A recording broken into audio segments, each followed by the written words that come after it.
14 और 19 में उनको, कांग्रेस को इतनी सीटें नहीं मिली कि वो मान्यता प्राप्त विपक्ष भी कहला पाए। मान्यता प्राप्त विपक्ष के लिए कम से कम 55 सीटें चाहिए। बोथ द टाइम्स वो 55 से नीचे थी। पहली बार वो 99 पर पहुंचे और 99 पहुंचने के बाद उन्होंने, एक जैसा एक बच्चा स्कूल से घर आता है, माता पिता को कहता है कि माता जी, पिताजी मेरे मार्क्स 99 आए हैं।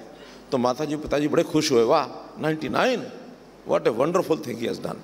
लेकिन वो अध्यापक साथ में थे, वो कह लगे 99 कितने में से आए हैं? ये 542 में से आए हैं, 100 में से नहीं आए। तो मित्रों, ये एक सिलसिला चलता रहा और उसमें देश के प्रधानमंत्री जी ने देश को एक विकसित भारत बनाने के लिए 2047 का जो टारगेट रखा है, 25 साल का ये अमृतकाल, इसमें एक बहुत बड़ी भूमिका जनता की भी, प्रशासन की भी, नेताओं की भी, सबकी, यानी अक्रॉस कंट्री, पैन इंडिया एक अभियान चलाया। क्या पहले तो स्वयं कल्पना की होगी कि 2047 100 वर्ष देश के आज़ादी के पूरे हो जाएंगे, ये देश विकसित, यानी भारत विकसित देशों की श्रेणी में आना चाहिए। अभी 37 देश विकसित देश कहलाते हैं। हमारा देश विकसित देश नहीं कहलाता, विकासशील है। We are developing country, not developed country. हम कैसे, उसके कुछ पैरामीटर्स हैं, आ सकते हैं क्या? फिर वही बात अपने ब्यूरोक्रेसी को समझाई, क्योंकि उनके हाथ में बहुत कुछ होता है।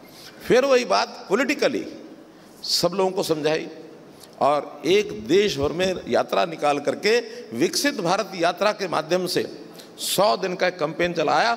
जनता को बताया कि विकसित भारत क्या होता है, हमको विकसित भारत में आम जनता का क्या रोल होना चाहिए। उसमें हमारे मीडिया की भी भूमिका है, हमारे अन्य एजेंसीज की भूमिका है। सबने उस काम को किया। आज देश का हर नागरिक सोचता है कि हाँ, 2047 का टारगेट हमको पूरा करना चाहिए। एक कंपटीशन है, दुनिया में हम पहुँचे कहना के। थोड़ा ये बात ठीक है कि जिस जुबिलियंट वे में लोकसभा के चुनाव का परिणाम आना चाहिए था, शायद वो नहीं आया। थोड़ा मर्मरिंग हो गई थी शुरू। संयोग से ये हरियाणा जम्मू कश्मीर का चुनाव आ गया। विद इन 3 मंथ्स सब लोगों की आंखें लगी हुई थी, टिकी हुई थी और प्राय लोग मान बैठे थे कि हरियाणा नहीं आएगा। अब मुझे ये अवसर प्राप्त हुआ लोगों की सेवा करने का। यानी 9.5 साल मैंने लोगों की सेवा एज चीफ मिनिस्टर हरियाणा की है। और शुरू में ही 9.5 वर्ष पहले जब मैंने 2014 में सत्ता संभाली थी तो कुछ लक्ष्य सामने रखा था। विकास है, सब करेंगे। कोई 2 सड़कें कम बनाएगा, कोई ज़्यादा बनाएगा, कोई 2 अस्पताल कम बनाएगा, कोई ज़्यादा बनाएगा, लेकिन लोगों के जीवन स्तर को ऊंचा उठाना, लोगों में कुछ जो इनसिक्योरिटी है उसको दूर करना, लोगों में एक ट्रांसपेरेंसी का जो भाव है कि भी ये सरकार कोई भेदभाव नहीं करेगी, मैं और मेरा परिवार, मेरा घर यहीं तक सीमित नहीं रहेगी। हरियाणा की जनता को परिवार मान करके काम किया और बहुत से रिफॉर्म्स किए। राष्ट्र सर्वोपरि सम्मेलन कहा गया है कि राष्ट्र देता है हमें सब कुछ, हम भी तो कुछ देना सीखें। तो इसलिए इस ध्येय वाक्य से आज के इस सम्मेलन को मैं बहुत महत्वपूर्ण मानता हूँ कि आखिर देश का हर नागरिक, छोटा हो बड़ा हो, पढ़ा लिखा हो अनपढ़ हो, गरीब हो अमीर हो, कोई भी क्षेत्र में काम करने वाला हो, जिस दिन मन में राष्ट्र बसेगा उस दिन राष्ट्र तो आगे बढ़ेगा, हम भी पीछे नहीं रहेंगे, हम भी आगे बढ़ेंगे।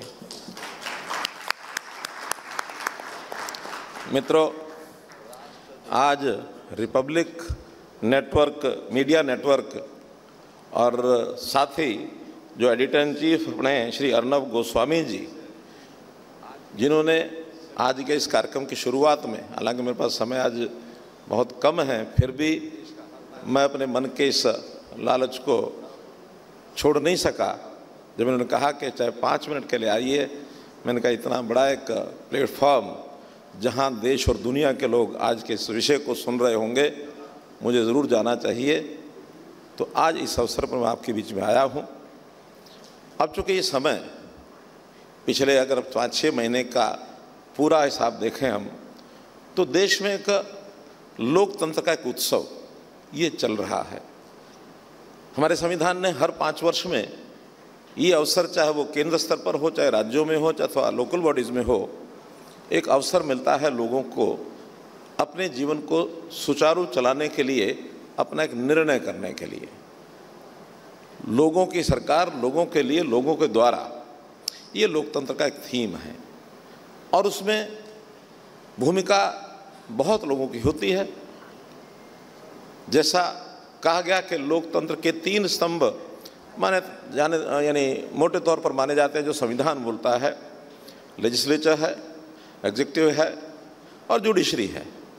लेकिन अब लेटेस्ट अगर हम कहें तो 4th pillar, media is the 4th pillar of democracy. इसके बिना भी लोकतंत्र चल नहीं सकता है, क्योंकि डेमोक्रेसी में मीडिया के माध्यम से जन जागरण ये बहुत आवश्यक है। लोगों की याद बहुत छोटी होती है।